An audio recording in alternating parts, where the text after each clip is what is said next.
Ya, pemirsa, calon Gubernur DKI Jakarta dari jalur independen Basuki Cahayapurnama alias Ahok mengaku tidak ambil pusing mengenai usulan Wakil Ketua DPR Fachri Hamzah yang meminta KPU menetapkan standar formulir dukungan untuk calon kepala daerah dari jalur independen. Pada hari Selasa lalu, Wakil Ketua DPR Fachri Hamzah meminta KPU untuk menetapkan standar formulir untuk menyeragamkan dukungan bagi calon independen. Fachri meminta formulir standar KPU dilampirkan bersama dengan formulir dari relawan dan fotokopi KTP. Usulan Fachri otomatis membuat para pendukung Ahok harus mengulang dari awal kerja keras yang telah mereka lakukan, yaitu mengumpulkan hampir 1 juta KTP. Meski demikian, Ahok menanggapi santai usulan tersebut, bahkan mempersilahkan Fachri untuk maju memperebutkan kursi Gubernur DKI Jakarta. Ya nggak apa-apa lah, dia juga wakil ketua DPR independen kok, nggak ada partai kan dia. Harus dong. Jadi Fachri Hamzah tuh sama saya tuh dia cuma merasa saingan aja.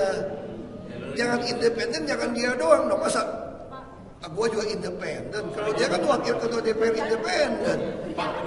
Jadi Fachri Hamzah paling hebat di Indonesia, anggota DPR independen. Nggak ada di undang-undang loh, kalau calon independen ada dalam undang-undang loh. Nah, jadi sebenarnya dia lebih inovatif, lebih hebat daripada saya. Makanya dia jangan saingan. Kita ke Pilkada DKI, pemirsa. Spanduk dukungan pencalonan Basuki Cahayapurnama, Jarod Saiful Hidayat yang terpasang di sejumlah lokasi di Jakarta dicopot oleh petugas Satpol PP. Spanduk dukungan dianggap mengganggu ketertiban dan dipasang tanpa izin. Belasan petugas Satpol PP Pemprov DKI mencopot spanduk dukungan pencalonan Ahok Jarot yang terpasang di beberapa lokasi strategis di Jakarta. Spanduk diduga dipasang sekelompok orang yang mendukung Ahok Jarot maju kembali sebagai pasangan gubernur dan wakil gubernur DKI. Namun spanduk tersebut dianggap mengganggu ketertiban dan tidak berizin, sehingga dicopot oleh petugas Satpol PP. Selain mencopot spanduk Ahok Jarot, petugas juga menertibkan puluhan spanduk ucapan selamat menjalankan ibadah puasa dari sejumlah politisi yang dipasang di atas jembatan penyeberangan.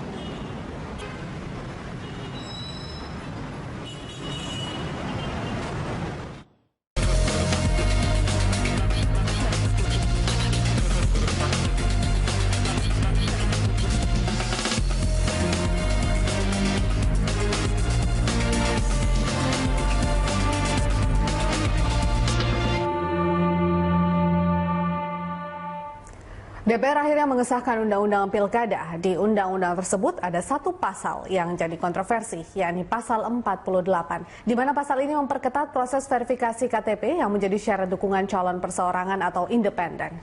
Pasal yang mengatur verifikasi administrasi dan faktual itu dinilai banyak pihak sebagai cara menjegal para kandidat perseorangan, salah satunya petahana Gubernur DKI Jakarta Basuki Cahayapurnama atau Ahok. Sebab proses verifikasi yang menggunakan metode sensus selain merepotkan, juga berpeluang menggugurkan banyak KTP dukungan bagi kandidat independen. Lalu benarkah pasal 48 ini memang menjadi penjegal calon independen seperti Ahok?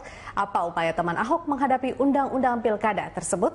Dan untuk membahasnya, kita sudah menghadirkan narasumber dengan topik kita hari ini 1001 cara jegal Ahok. Di studio telah hadir pendamping ahli teman Ahok, Bapak Igusti Putuarte, dan juga pengamat politik Yunarto Wijaya. Serta dari kantor KPU ada Komisioner KPU Hadar Nafis Gumai.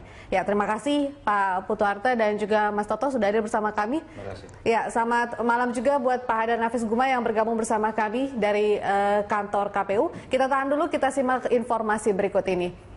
Undang-Undang Pilkada pasal 48 yang mengatur verifikasi faktual bagi dukungan calon independen dinilai memberatkan Gubernur DKI Jakarta Basuki Cahayapurnama atau Ahok yang kembali maju lewat jalur independen mengaku tidak masalah dengan pasal tersebut. Namun Ahok tidak dapat menutupi kegusarannya karena merasa dipersulit langkahnya menuju Pilkada tahun depan.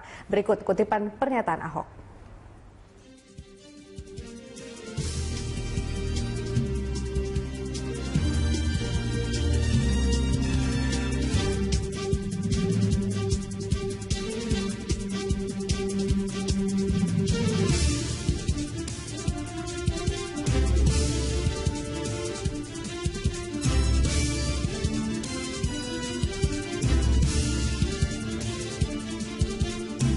Ya, kita langsung memulai perbincangan. Pak Putu, kalau nggak bisa ikut, makan saja kursi gubernurnya. Siapa yang mau makan, Pak Putu? Anggapan Pak Ahok ini siapa sih sebenarnya yang mau makan kursi gubernur?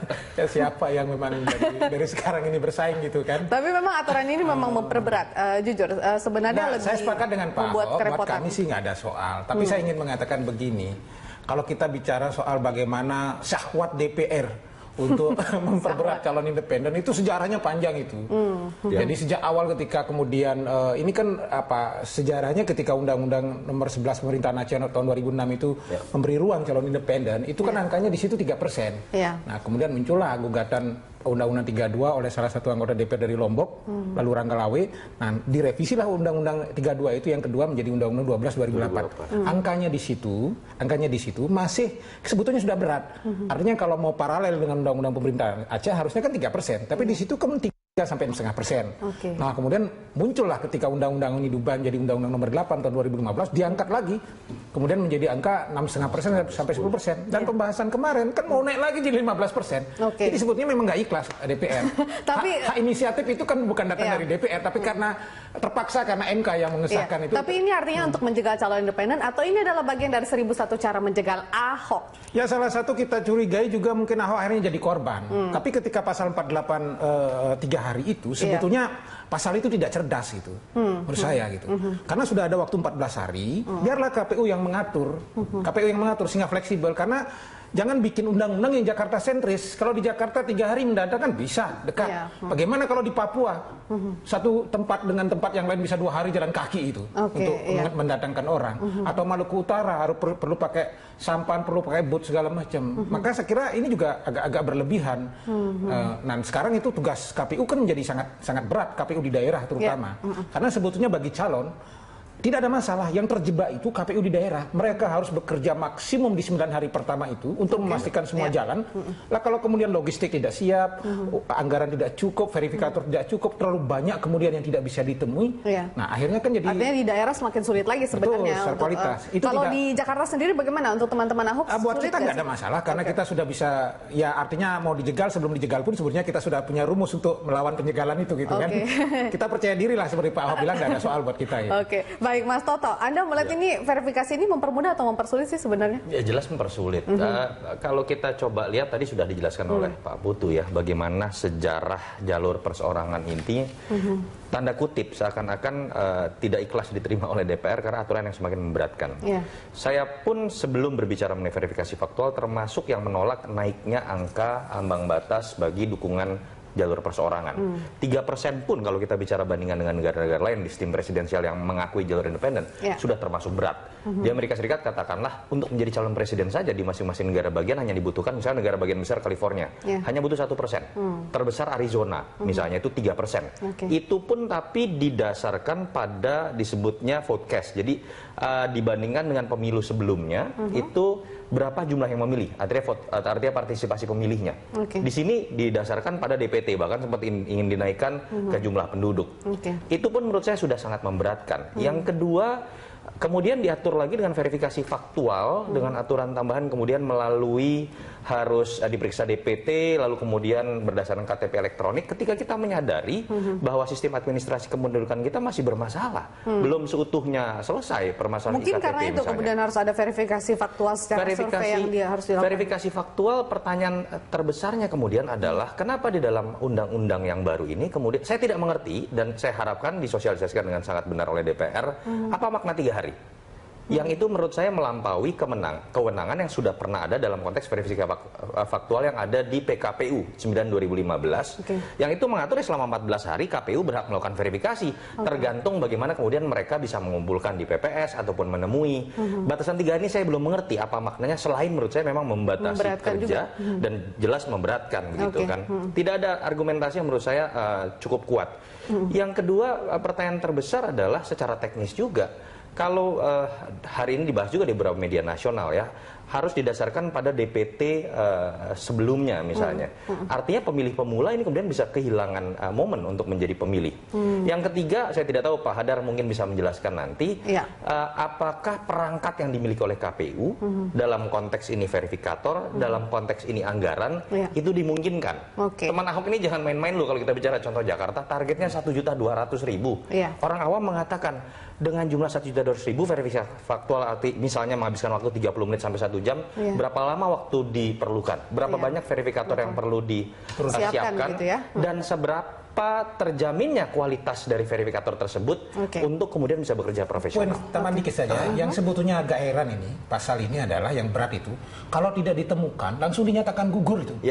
Itu kan sebetulnya apa istilahnya merugikan calon, karena sebetulnya untuk menemukan atau tidak menemukan itu udah urusan KPU sebagai petugas verifikator di situ. Baik, kita sapa dulu Pak Hadar. Pak Hadar, Anda sepakat dengan Mas Toto dan juga Pak Putu Arta?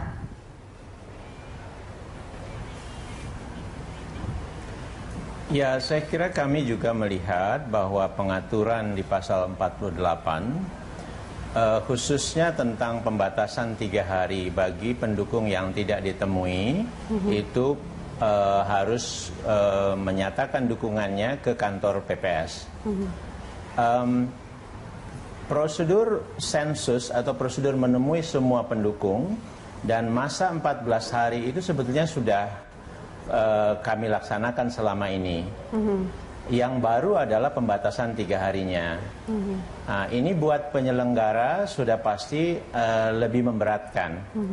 Kalau bagi pendukung atau dari tim pasangan calon, perkiraan kami ya, tetapi kami tidak akan mengelaborasi atau memberi pandangan lebih jauh tentang ini.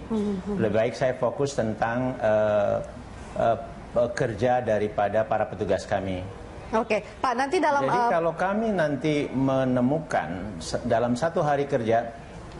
Iya, silakan Pak. Bekerja dalam 1 hari, itu ada misalnya 50 orang yang tidak kami temui, maka 50 orang ini akan punya batas waktu 3 hari kemudian. Kemudian besok kami teruskan kerjanya, PPS bekerja, dan ditemukan 25 yang tidak ditemukan, maka yang 25 ini punya batas waktu 3 hari kerja kemudian.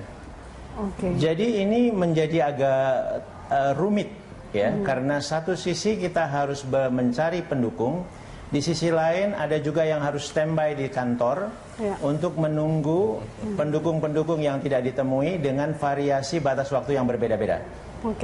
Jadi untuk daerah yang pendukungnya banyak, di daerah perkotaan misalnya, untuk di daerah yang daerahnya secara geografis sangat sulit, itu pengaturan seperti ini akan memberatkan. Perkiraan kami juga akan berat buat para pendukung juga. Baik, Pak Hadar, kita masih akan lanjutkan perbincangan di segmen berikutnya. Begitupun juga Mas Toto dan juga Pak Putu Arte. Pemirsa tetaplah bersama kami di Prime Time Talk. Kami kembali usai